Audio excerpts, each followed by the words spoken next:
at CSUMB, Cal State Monterey Bay. Her research lab focuses on topics related to the marine sciences, including ocean acidification and how marine animals survive in the face of climate change. So welcome, Cheryl. Let's hear from you. Good morning, everyone, and thank you for being here today. I'm going to talk a little bit about the important role of the oceans on our planet. So those of us living here in Monterey County and Santa Cruz County, many of us have a close connection with the ocean already. Many of us are surfers, swimmers, boaters, or simply beachgoers. And one thing I think we can all really appreciate is the fact that the oceans are actually the lungs of our planet. The ocean produces about 70% of the oxygen that we breathe on Earth. And not only that, it absorbs 30% of the carbon dioxide that we as humans have emitted into the atmosphere.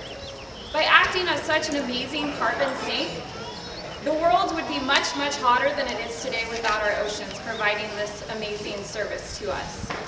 But on the other hand, when CO2 dissolves into the ocean, it begins to change the chemistry of the water. And this can be a problem for the organisms and the animals living in the water. So what can happen is when the chemistry changes, the water can become more acidic and more corrosive. For animals that have hard shells like corals and oysters, it can make it really difficult for them to grow their shells and maintain their shells, a little bit like osteoporosis for us. Oyster farmers are already feeling these effects. And for a long time, scientists thought that fish would be immune to these kinds of effects because they don't have shells. My research group at CSU Monterey Bay, in collaboration with folks at NOAA, UC Santa Cruz, and Moss Landing Marine Labs, are studying the effects of this changing chemistry on our native California rockfish. And what we're finding is that these fish are affected in terms of their behavior, makes it harder for them to escape from predators, and we're also seeing that it affects their swimming capabilities and their ability to respond to stress. But what we're also seeing is that there's species-specific responses. And it looks like some fish might be winners, whereas others might be losers. And what we're looking at is a change in the fish community over the next couple of decades. This research is important because it can show us how the ocean is going to look in the future. And if you haven't seen a rockfish before out in the kelp forest or at the aquarium, you've probably seen them on your plate as fish tacos or Pacific red snapper. They are extremely abundant members of our marine ecosystems along the West Coast, and they're both ecologically and economically important. So how can we help?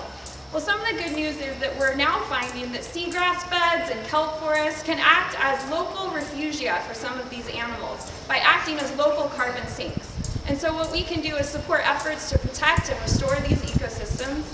But fundamentally, ocean acidification is a global problem.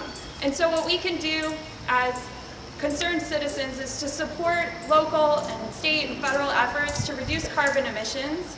And at home, you can find a way to reduce your own carbon footprint, ride your bike, learn about ways to make your family more carbon neutral. And of course, to support science, one of the best things you can do is to write a postcard to your legislator describing the importance of maintaining science funding for research like this and why it's so important for us to use the best available science when we're creating policy. So thank you again for coming out here today.